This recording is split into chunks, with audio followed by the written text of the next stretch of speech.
꽃을 세우세요. 꽃을 세우세요. 요즘은 다 정신이 없어요. 저도 오늘 마이크를 마스크라 그랬으니까. 예, 오랜만에 또 우리 장로님, 예, 우리 또 마스크를 꽂고 계셔서 누구신지 모르지만 맞는 것 같아요. 심혜영 장로님 오셨어요. 오늘은 우리가 하나님을 의식하는 삶이라는 제목을 가지고 말씀을 나누려고 합니다. 하나님을 의식하는 삶. 의식한다는 거 참 귀한 거죠. 누군가를 의식한다는 거. 이것이 뭐 지나치면 아니지만 우리가 하나님은 의식하면 의식할수록 좋죠. 어느 수도원에 아주 경건한 수도사 한 분이 계셨다고 합니다. 원근각지에서 그 수도사님에게 배우기 위해서 많은 제자들이 찾아왔어요. 근데 공평해야 되는 수도사님이 그렇잖아요. 특별히 한 제자가 더 사랑하게 됐습니다. 사람이라는 게 그렇잖아요. 자식도 있으면 그 가운데 특별히 더 이쁜 자식이 있잖아요. 물론 뭐 10손가락 깨워서 안 아픈 손가락 없지만 그래도 특별히 뭔가 애정이 가고 더 안타까운 그런 자녀가 있듯이 아마 이분에게도 그 제자가 특별히 그런 마음에 들었던 것 같아요. 그러니까 당연히 주의 시기와 질투가 나겠죠. 아니 공평해야 되는 스승님께서 왜 한 제자를 저렇게 특별히 사랑하시는 걸까? 컴플레인이 심했습니다. 그래서 찾아가서 아니 우리 스승님 제자들을 공평히 사랑해야지 이렇게 한 사람만 더 특별히 사랑하시면 어떡합니까? 라고 이제 불평을 했습니다. 그랬더니 수도사가 불평하는 제자들에게 조그만 살아있는 새 한 마리를 줬습니다. 숙제를 내기니 해가 지기 전에 아무도 보지 않는 데서 이 새를 죽여서 가지고 오라 그랬어요. 자, 그래서 제자들이 전부 이제 흩어졌죠. 전부 다 치도새도 모르게 아무도 없는 데서 전부 새를 죽여가지고 가지고 왔다고 합니다. 그러니까 저녁에 이제 해질녘에 제자들이 하나둘 찾아왔는데 보니까 전부 손에 죽은 새들이 한 마리씩 들려 있었다고 합니다. 해가 다 져가는데도 그 스승이 세자는 제자가 나타나지 않는 거야. 주의 선생님 그것 봐라. 스승의 사랑을 받더니 이 친구가 말이야 제대로 시간도 안 지키고 그러는구나. 보니까 멀리서 뭐 헐떡벌떡 달려와요. 그래서 이 스승이 물어봤어요. 너는 죽은 새가 어디 있느냐 물어봤더니 손을 이렇게 하고 왔는데 제가 이 원고가 날라가고 손을 이렇게 날라왔는데 보니까 죽은 새가 아니라 살은 새야. 아니 너는 왜 새를 죽이라고 해서 스승의 말을 듣지 않고 그대로 가지고 왔느냐 물어봤어요. 그랬더니 이 친구가 하는 얘기가 제가 정말로 아무도 보지 않는 곳에서 새를 죽이려고 막 인적이 드문 곳에 찾아갔는데요. 산골 깊은 곳에 갔는데 차마 새를 죽일 수 없습니다. 왜 거기 누가 있더냐? 거기에도 하나님이 보고 계셔서 내가 차마 이 새를 죽일 수가 없었습니다. 그렇죠? 거기에도 하나님이 계셨습니다. 여러분 우리는 매일매일 많은 것들을 의식하고 살아가고 있습니다. 오늘도 여기 살아가는 성도님들 제가 볼 때는 옥수나도 성도님들 제일 미인이야. 근데도 마스크까지 끼니까 더 이뻐. 다들 이렇게 의식하면서 다 이쁘게 거울을 보고 오잖아요. 또 남자들도 마찬가지죠. 때로는 정직하고 싶은데 의식하느라고 거짓말을 해야 될 때도 있고 때로는 폼을 잡느라고 너무 의식해서 그렇게 여러 가지 우리가 남을 의식해서 살아갑니다. 그런데 특별히 우리가 믿는 신앙인으로서 가장 중요한 게 뭐냐? 가장 중요한 것을 때때로 의식하지 못하고 살아갑니다. 그 중에 하나가 뭐겠습니까? 하나님이 언제 어디서나 나를 지켜보고 계신다는 사실을 우리는 잃어버릴 때가 참 많이 있습니다. 물론 우리가 성숙한 신앙이라는 건 여러 가지로 정의할 수 있지만 가장 중요한 성숙한 신앙은 매 순간 매 순간 하나님을 의식하면서 살아갈 수 있다면 그거보다 더 귀한 세상은 세상에 없다고 생각이 되어집니다. 내 신앙이 얼마나 성숙했느냐, 내가 주일 출석을 했느냐, 헌금을 잘했느냐, 전도를 잘했느냐, 누구를 사랑했느냐, 물론 여러 가지 각도에서 측정할 수 있지만 가장 중요한 것은 내 삶 가운데 내가 얼마나 하나님을 의식하고 살아가고 있느냐 하는 겁니다. 진정 성숙한 사람일수록 하나님은 늘 내 곁에 계신다. 하나님은 늘 나를 지켜보고 계신다. 하나님은 늘 나를 인도한다는 의식 속에만 살아갈 수 있다면 그것이야말로 천국의 삶이라고 할 수가 있겠죠. 어떤 고등학생 책상 앞에 멋진 글이 하나 붙어 있습니다. 내 엄마가 너를 늘 보고 있다. 그 고등학생은 그걸 볼 때마다 우리 엄마가 나를 보고 있구나. 그 뭐 만화책 볼 수 있겠어요? 열심히 공부했겠죠. 그런 의미에서 우리는 한번 생각해 봐야 돼요. 과연 나는 얼마나 하나님을 의식하면서 살아가고 있는가. 여러분, 유럽의 1847년에서 1853년 사이에 2500만 명이 흑사병으로 죽었습니다. 대단한 숫자죠. 거의 뭐 유럽 인구의 3분의 1이 죽었습니다. 그 엄청난 시련 가운데 그래도 복음은 끊임없이 이어져 왔고, 오히려 이 흑사병 이후에 종교개혁이 일어났습니다. 그래가지고 사실은 물론 이 흑사병의 원인은 된 건 아니지만 그때만 해도 라틴어를 했는데 많은 수도사들이 죽었어요. 그래가지고 이제는 더 이상 라틴어를 할 만한 그 어떤 사제들이 부족했습니다. 그래서 각 나라마다 영어로 독일어로 번역하게 되는 그런 중요한 기현상이 일어났다고 합니다. 어떤 의미에서 최근에 우리가 팬데믹이 일어나면서 굉장히 예배를 잘 못 드리고 있습니다. 그나마 희미했던 주님이 점점 시간이 지나가면서 조금씩 잊혀가고 있지는 않은가, 그런 생각을 하게 됩니다. 목사인 제 자신도 매일 새벽 기도를 하고 수요 예배를 하고 토요 새벽 기도를 하고 주일날 이렇게 삶의 어떤 늘 하던 그 어떤 영적인 루틴이 조금씩 깨어지니까 살짝 나태해지는 것 같고, 일주일에 내가 설교를 여러 번 하다가 일주일에 한 번 하는 설교가 어떨 때는 더 설교가 준비 안 되는 듯한 그런 것을 느낀다면, 어떤 의미에서 우리가 평신도인 여러분이 아무로 유튜브로 본다 그래도 우리의 신앙이 점점 주님을 의식하는 것으로부터 멀어져 가고 있지 않나, 우리는 그것을 한번 점검해 볼 필요가 오늘 이 아침에 있다고 생각이 되어집니다. 흔히들 눈에서 멀어지면 마음으로부터 멀어지고, 마음으로부터 멀어지면 잊혀지게 되는 거예요.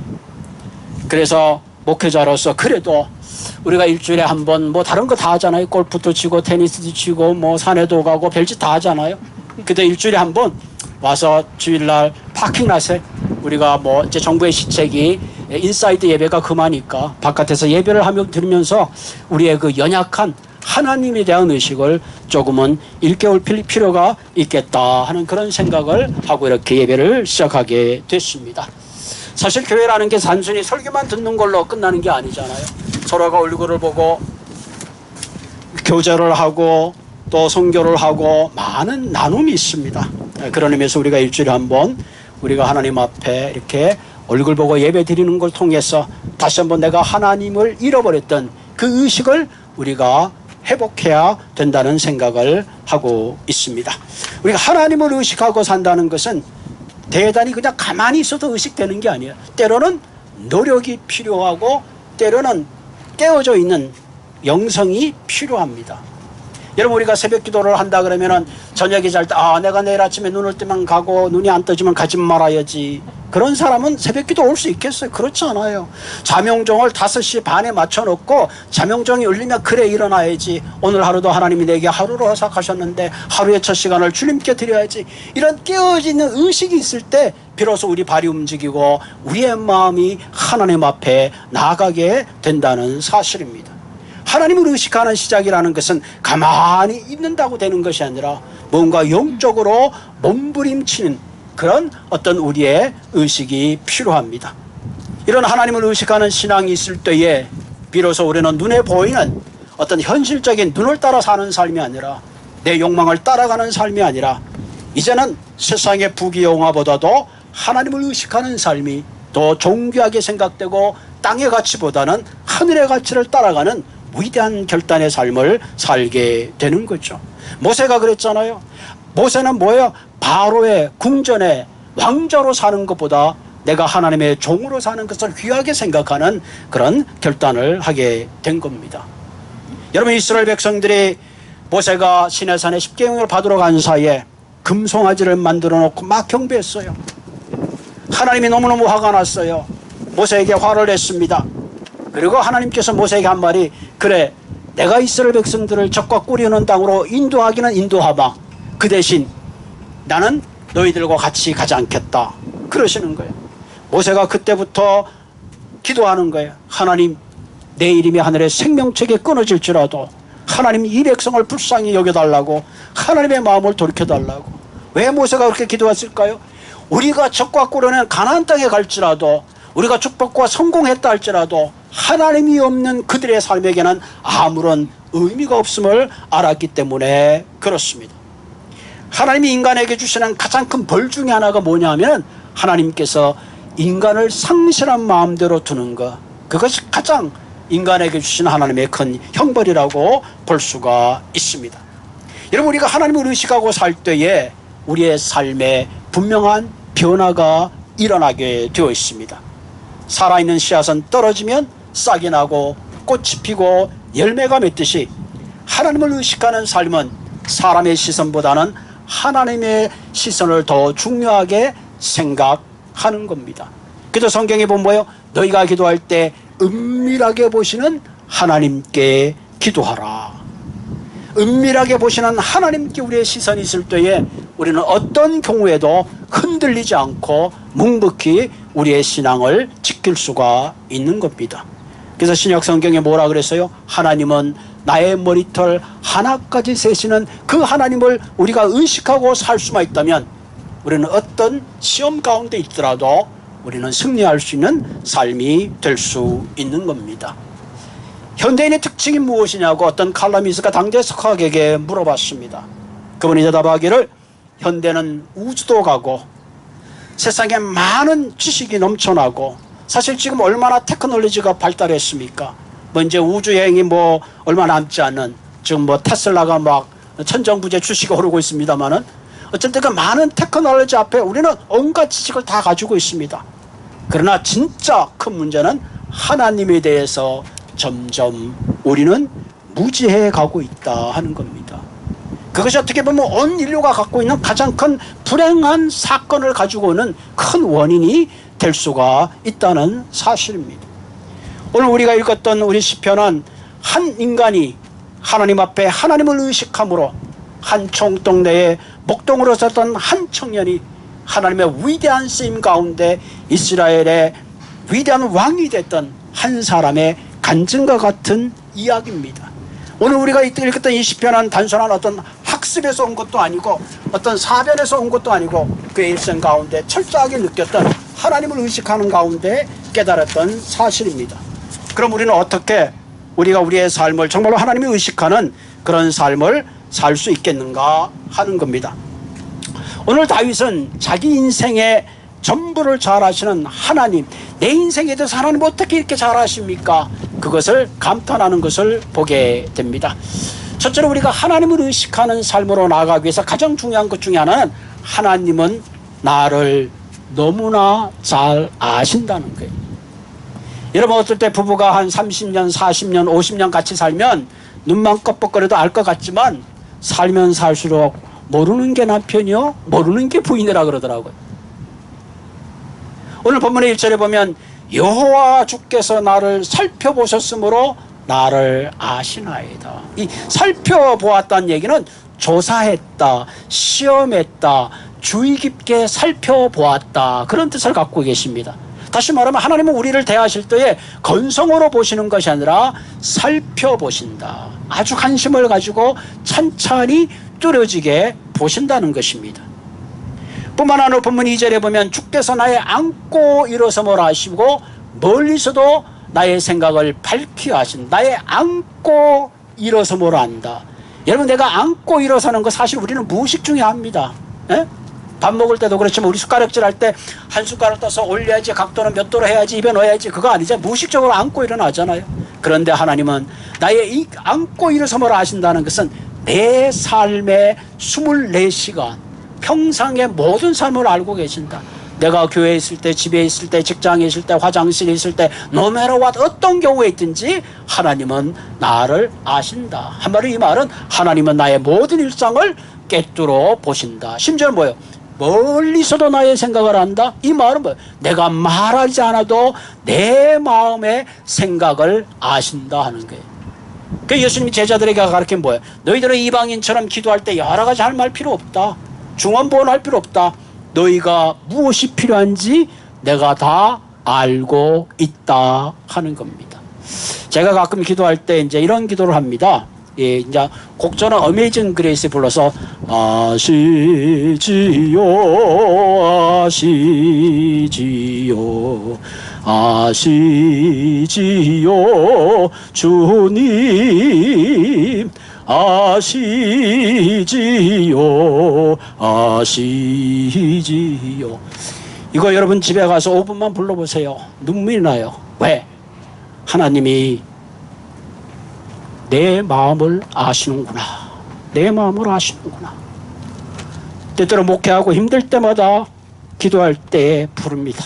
하나님, 내 마음을 아시죠. 여러분 정말 힘들고 어려울 때 하나님 앞에 아시죠, 아시죠, 주님. 내 마음을 아시죠. 우리가 어떤 어려움 가운데, 고통 가운데, 사망의 음침한 골짜기를 다닐지라도 하나님은 우리의 마음을 아신다는 사실입니다. 우리가 하나님이 우리의 마음을 아신다고 할 때에 우리는 두 가지 반응을 하게 됩니다. 하나의 마음은 큰 부담과 두려움입니다. 그렇잖아요. 그 하나님이 나를 아신다는데 두렵지 않겠어요? 또 다른 마음은 그렇구나. 내가 무엇이 간데 하나님이 그처럼 관심을 가지고 사랑을 가지고 나를 그렇게 지켜보신다는 걸까? 그 하나님의 말할 수 없는 은혜의 감격에 빠지게 되는 거죠. 내가 하나님의 경건하고 거룩하게 살면 살수록, 하나님을 의식하면 의식할수록 하나님의 깊은 사랑이 느껴지지만, 내가 하나님을 의식하지 못하고 하나님으로부터 멀어지면 멀어질수록 그 하나님은 감시자의 하나님이요 두려움의 하나님으로밖에 느껴지지 않습니다. 여러분 자녀들이 잘못하게 되면 사랑스러운 아버지가 무섭잖아요. 그러나 잘하게 되면 그 아버지가 더 깊은 사랑으로 다가오는 겁니다. 하나님께서 아담과 하와를 창조하시고 아담과 하와가 하나님과 얼마나 가까웠게, 세상에 사람이 없으니까. 그러나 그들이 죄를 짓는 그 순간에 그처럼 사랑스러웠던 하나님이 무서워서 숨었음을 우리가 보게 되는 거죠. 다윗은 오늘 본문에서 다시 한번 이렇게 얘기하죠. 3절에 보면 나의 모든 길과 내가 눕는 것을 살펴보셨으므로 나의 모든 행위를 익히 아시며.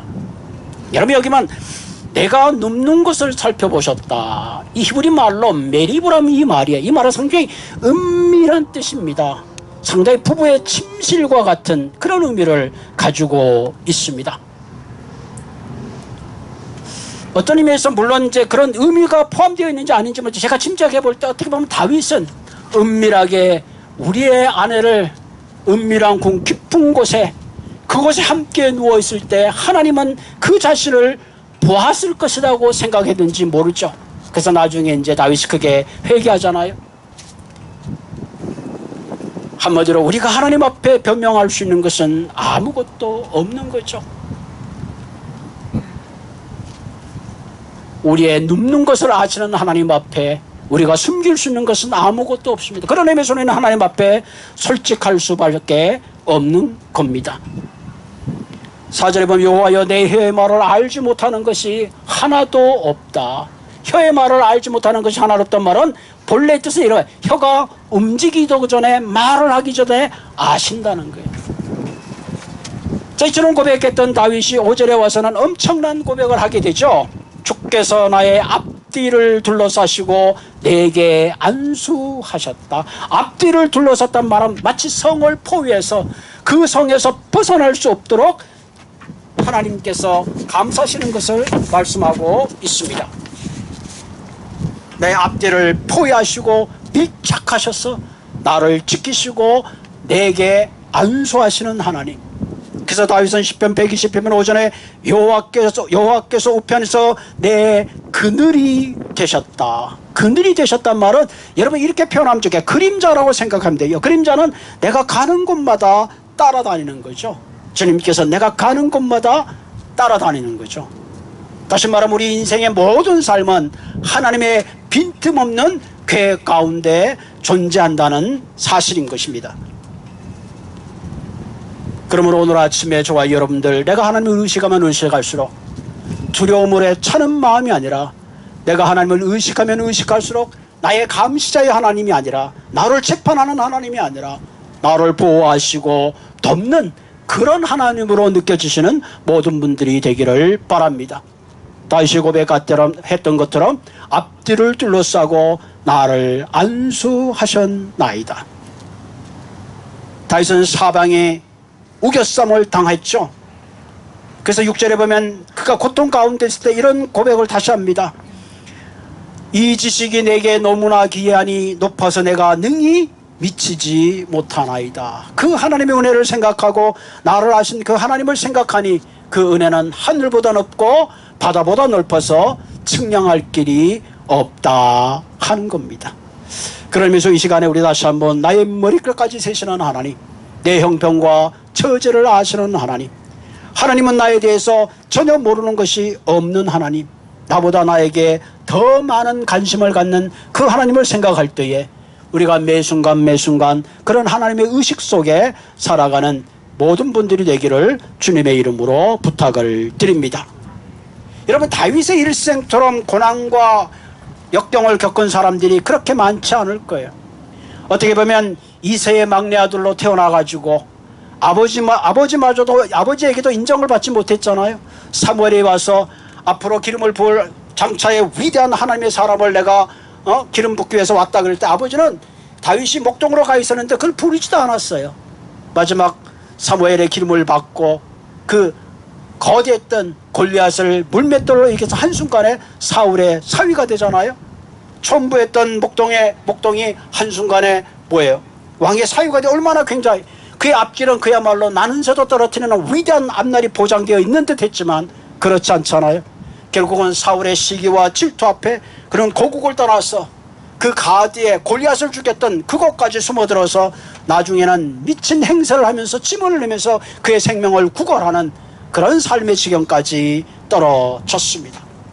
그때 다윗은 이런 고백을 하잖아. 내가 하늘에 올라갈지라도 거기 계시며 수월에 내려갈지라도 거기 계신다. 수월이라는 건 지옥이잖아요. 내 인생의 가장 밑바닥, 사방이 캄캄하고 도울 수가 없는 절망 가운데 있을 때도 하나님은 그곳에 함께 계셨음을 고백합니다. 12절이면 주께서 흑암이 숨기지 못하며 밤이 낮과 같이 비추었나니 주에게는 흑암과 빛이 같음이니이다. 캄캄한 흑암이 있어서 아무것도 보이지 않지만 하나님은 그 흑암 가운데서 마치 빛처럼 나를 보호하시고 나를 지켜주시고 나와 함께 하셨다는 거죠. 사울의 정예 부대가 다윗을 에워쌌습니다. 빛조차 들어오지 않는 아둘람굴에 숨어들었습니다. 심지어는 그곳에도 하나님의 빛이 다윗과 함께 있음을 고백합니다. 여러분, 하나님을 의식했다고 했을 때 그 중에 한 사람이 생각나는 사람이 요셉이라는 사람이잖아요. 아버지의 특별한 사랑을 받았던 그 요셉이 노예로 팔려갔습니다. 보디발이 아내가 유역할 때도 그 청년이 얼마나 좋은 기회입니까? 그 부인만 잘 관계를 맺으면 한순간에 자기의 모든 신분이 회복될 텐데, 나는 하나님께 죄를 범치 않겠다는 용기를 가지고 그런 모함을 받아고 감옥 밑바닥에 갇히게 되었습니다. 사실 이 보디발의 감옥이라는 건요, 정체범 있는 거고 그 감옥에서 살아나올 수 있는 길은 거의 없어요. 그런데 그곳에 그 흑암 가운데 하나님의 빛이 함께할 때에 그는 애굽의 국무총리라는 위대한 삶의 반전을 가지고 오는 것을 보게 되는 것입니다. 바울과 실라가 캄캄한 감옥에 갇혔을 때 그들이 하나님을 의식하고 거기에 찬양을 불렀을 때에 감옥의 옥문이 열리고 위대한 하나님의 복음이 전파되는 사실을 우리는 기억하게 되는 것입니다. 그런 의미에서 우리의 삶은 매 순간 무순간 내가 하나님을 의식하면 의식할수록 연약했던 우리의 삶을 능력 있는 삶으로 만들어 주신다는 사실입니다. 여러분, 라틴어로 떼오란 말은 하나님이고 코람이라는 것은 앞이란 뜻이죠. Before God. 매 순간 이런 의식을 가지고 살아간다면 우리의 삶은 반드시 이전보다 다른 삶을 살게 될 것입니다. 본문 7절에 보면 내가 주의 영을 떠나 어디로 가며 주의 앞에서 어디로 피하리까? 여러분, 우리의 인생은 말이요, 주님의 다스림과 통치 안에 있을 수밖에 없어요. 피할 수 있는 곳이 없습니다. 바울은 이것을 인크라이스트란 말을 썼어요. 주님의 사랑 안에, 말씀 안에 살게 되어 있습니다. 본문 9절에 보면 내가 새벽 날개를 치며 바다 끝에 가서 구할지라도, 이 말음에 내가 주님으로부터 도망가기 위해서 마치 새벽에 해가 떠가지고 저녁에 바다 끝에 지름지르고 그 먼 곳으로 간다 할지라도 거기에도 주의 오른손이 나를 인도하고 주의 오른손이 나를 붙드신다 하는 거죠. 한마디로 우리의 인생은 주님의 손바닥 안에 있다 하는 겁니다. 오늘 시편 우리가 139편을 통해서 다윗은 이와 같이 하나님을 의식하는 것은 우리가 성경 공부나 어떤 학습을 통한 것이 아니라 그의 삶의 체험 속에 상상한 생생한 그의 삶의 간증입니다. 가끔 그런 생각을 하죠. 주님이 정말 나를 얼마나 알까? 뭐 이 시를 생각하면서 나의 안고 일어서뭐라 하시는 하나님, 나의 생각을 통정하시며 내 혀의 말을 알고 하시는 하나님, 내가 주님을 떠나 어디로 가며, 그럼 쭉 생각하다가 결론적으로 하는 말이 뭡니까? 바울은 사실 본문 24절에서 내게 무슨 악한 행위가 보시고 나를 영원한 길로 인도하옵소서. 나는 내가 길을 알지 못합니다. 주님이 나를, 내 행위를 살펴보시고 나로 하여금 주님의 복된 길로 인도해달라는 마지막 결론적인 고백을 하나님께 드리는 거죠. 한마디로 이 고백은 이렇게 말할 수 있어요. 하나님, 내 인생 내 뜻대로 되지 않습니다. 미래도 모릅니다. 하나님, 나를 주님께서 지켜보시고 나를 주님 매 순간 매 순간 내 손을 잡아 이끌어 주시옵소서. 그렇게 기도하는 길밖에 없습니다. 여러분, 사실 지금 우리가 이 코비드가 지금 전 세계적으로 있어요. 우리가 아무리 조심한다 그래도 이거 피할 수 있는 길이 없습니다. 뭐 방법이 없어요. 그냥 기도하고 조심하고 손 닦고, 사실 뭐 그런 방법밖엔 특별히 할 게 없어요. 특별히 하나님께서 이 코비드 19으로부터 저와 여러분들 또 이 땅의 모든 하나님의 생명체들이 다 하루속히 해방될 것을 주님께 구하는 길밖에 없습니다. 그러므로 매 순간 매 순간 하나님이 나와 함께 가신다는 이런 의식 가운데 하나님에 대한 두려움보다도 하나님에 대한 더 큰 사랑 가운데 여러분의 모든 것들을 주님께 맡기시고 순종하는 그런 삶이 되기를 주님의 이름으로 부탁을 드립니다. 오늘도 살아계신 하나님, 나보다 나를 더 아시는 하나님, 내 형편과 처지를 아시는 하나님께서 반드시 우리와 함께 하시고 우리를 도우실 것입니다. 하나님의 열심히 여러분의 일생 동안 함께 하실 겁니다. 여러분, 나를 지으신 주님, 내 안에 계신 주님, 처음부터 내 삶은 그의 손에 있었죠. 내 이름 아시죠? 내 모든 생각도, 내 흐르는 눈물 그가 닦아주셨죠. 그는 내 아버지, 나는 그의 소유, 내가 어딜 가든지 떠나지 않죠. 우리 석권사님 그거 한번 찾아주실래요?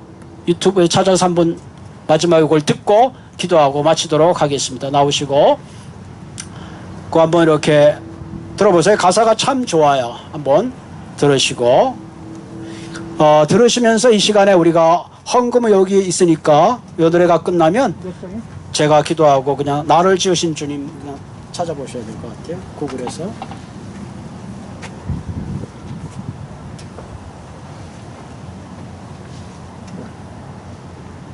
나를 지으신 주님. 유튜브에서? 예.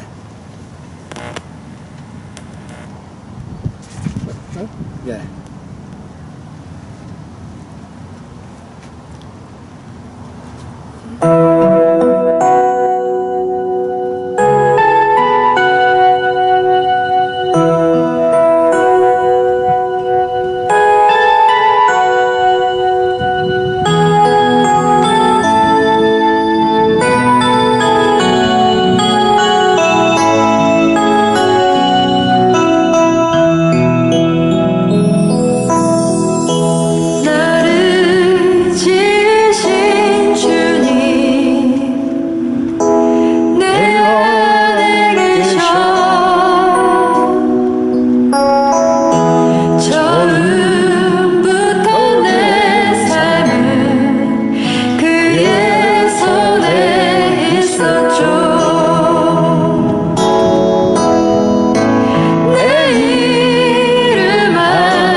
내 모든 생각